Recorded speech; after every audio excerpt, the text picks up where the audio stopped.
44. Porque la caridad crece por la obra de caridad y el hombre llega a ser mejor. En cambio, no lo es por las indulgencias, sino a lo más, liberado de la pena. 45. Debe enseñarse a los cristianos que el que ve a un indigente y, sin prestarle atención, da su dinero para comprar indulgencias, lo que obtiene en verdad no son las indulgencias papales, sino la indignación de Dios. 46. Debe enseñarse a los cristianos que, si no son colmados de bienes superfluos, están obligados a retener lo necesario para su casa y de ningún modo derrocharlo en indulgencias. 47. Debe enseñarse a los cristianos que la compra de indulgencias queda librada a la propia voluntad y no constituye obligación. 48. Se debe enseñar a los cristianos que, al otorgar indulgencias, el Papa tanto más necesita cuanto desea una oración ferviente por su persona, antes que dinero en efectivo.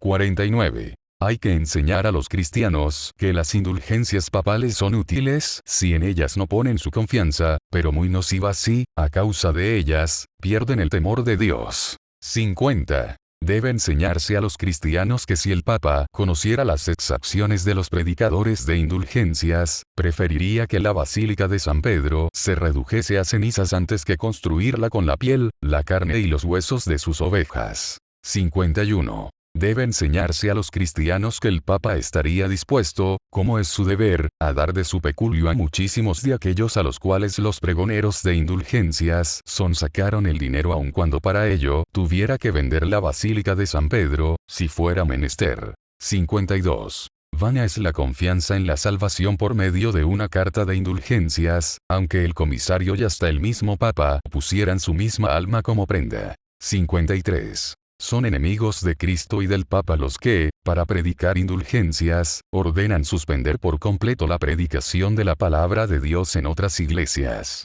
54. Oféndase a la palabra de Dios, cuando en un mismo sermón se dedica tanto o más tiempo a las indulgencias que a ella. 55. Ha de ser la intención del Papa que si las indulgencias, que muy poco significan, se celebran con una campana, una procesión y una ceremonia, el Evangelio, que es lo más importante, deba predicarse con 100 campanas, 100 procesiones y 100 ceremonias. 56. Los tesoros de la Iglesia, de donde el Papa distribuye las indulgencias, no son ni suficientemente mencionados ni conocidos entre el pueblo de Dios. 57. Que en todo caso no son temporales resulta evidente por el hecho de que muchos de los pregoneros no los derrochan, sino más bien los atesoran. 58. Tampoco son los méritos de Cristo y de los santos, porque estos siempre obran, sin la intervención del Papa, la gracia del hombre interior y la cruz, la muerte y el infierno del hombre exterior. 59. San Lorenzo dijo que los tesoros de la Iglesia eran los pobres, mas hablaba usando el término en el sentido de su época. 60. No hablamos exageradamente si afirmamos que las llaves de la Iglesia, donadas por el mérito de Cristo, constituyen ese tesoro. 61. Está claro, pues, que para la remisión de las penas y de los casos reservados, basta con la sola potestad del Papa. 62. El verdadero tesoro de la Iglesia es el sacrosanto Evangelio de la gloria y de la gracia de Dios. 63. Empero este tesoro es, con razón, muy odiado, puesto que hace que los primeros sean postreros. 64. En cambio, el tesoro de las indulgencias, con razón, es sumamente grato, porque hace que los postreros sean primeros. 65. Por ello, los tesoros del Evangelio son redes con las cuales en otros tiempos se pescaban a hombres poseedores de bienes. 66. Los tesoros de las indulgencias son redes con las cuales ahora se pescan las riquezas de los hombres. 67. Respecto a las indulgencias que los predicadores pregonan con gracias máximas, se entiende que efectivamente lo son en cuanto proporcionan ganancias. 68. No obstante, son las gracias más pequeñas en comparación con la gracia de Dios y la piedad de la cruz. 69. Los obispos y curas están obligados a admitir con toda reverencia a los comisarios de las indulgencias apostólicas. 70. Pero tienen el deber aún más de vigilar con todos sus ojos y escuchar con todos sus oídos, para que esos hombres no prediquen sus propios ensueños en lugar de lo que el Papa les ha encomendado. 71. Quien habla contra la verdad de las indulgencias apostólicas, sea anatema y maldito. 72. Mas quien se preocupa por los excesos y demasías verbales de los predicadores de indulgencias, sea bendito. 73. Así como el Papa justamente fulmina excomunión contra los que maquinan algo, con cualquier artimaña de venta en perjuicio de las indulgencias. 74. Tanto más trata de condenar a los que bajo el pretexto de las indulgencias, intrigan en perjuicio de la caridad y la verdad. 75. Es un disparate pensar que las indulgencias del Papa sean tan eficaces como para que puedan absolver, para hablar de algo imposible, a un hombre que haya violado a la Madre de Dios. 76. Decimos, por el contrario, que las indulgencias papales no pueden borrar el más leve de los pecados veniales, en concierne a la culpa. 77. Afirmar que, si San Pedro fuese Papa hoy, no podría conceder mayores gracias, constituye una blasfemia contra San Pedro y el Papa. 78. Sostenemos, por el contrario, que el actual Papa, como cualquier otro, dispone de mayores gracias, saber, el Evangelio, las virtudes espirituales, los dones de sanidad, etc., como se dice en la primera carta a los Corintios, capítulo 12. 79.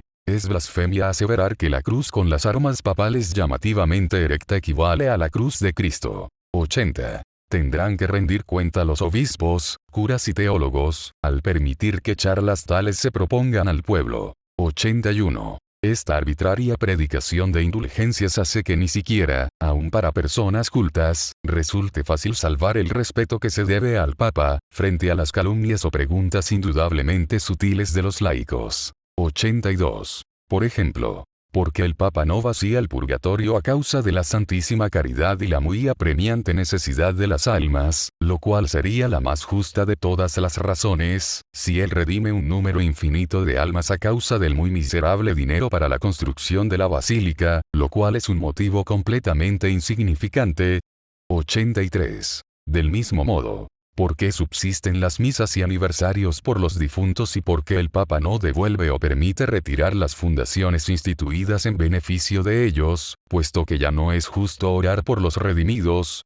84. Del mismo modo, ¿qué es esta nueva piedad de Dios y del Papa, según la cual conceden al impío y enemigo de Dios, por medio del dinero, redimir un alma pía y amiga de Dios, y por qué no la redimen más bien, a causa de la necesidad, por gratuita caridad hacia esa misma alma pía llamada?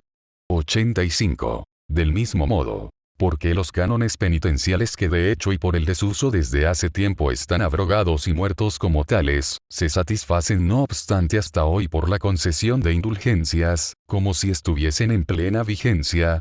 86. Del mismo modo, porque el Papa, cuya fortuna es hoy más abundante que la de los más opulentos ricos, no construye tan solo una basílica de San Pedro de su propio dinero, en lugar de hacerlo con el de los pobres creyentes?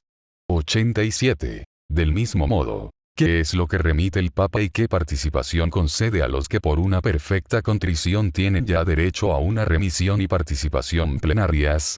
88. Del mismo modo, ¿qué bien mayor podría hacerse a la Iglesia si el Papa, como lo hace ahora una vez, concediese estas remisiones y participaciones 100 veces por día a cualquiera de los creyentes?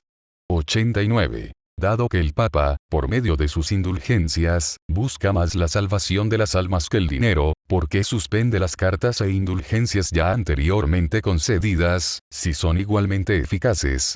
90. Reprimir estos sagaces argumentos de los laicos solo por la fuerza, sin desvirtuarlos con razones, significa exponer a la Iglesia y al Papa a la burla de sus enemigos y contribuir a la desdicha de los cristianos. 91. Por tanto, si las indulgencias se predicasen según el espíritu y la intención del Papa, todas esas objeciones se resolverían con facilidad o más bien no existirían. 92. Que se vayan, pues todos aquellos profetas que dicen al pueblo de Cristo, paz, paz, y no hay paz. 93. Que prosperen todos aquellos profetas que dicen al pueblo, cruz, cruz y no hay cruz. 94. Es menester exhortar a los cristianos que se esfuercen por seguir a Cristo, su cabeza, a través de penas, muertes e infierno. 95. Y a confiar en que entrarán al cielo a través de muchas tribulaciones, antes que por la ilusoria seguridad de paz. Las 95 tesis terminaron de la siguiente forma.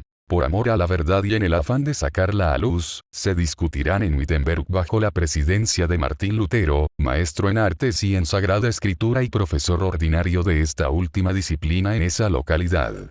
Por tal razón, ruega que los que no puedan estar presentes y debatir oralmente con nosotros, lo hagan, aunque ausentes, por escrito. En el nombre de nuestro Señor Jesucristo. Amén.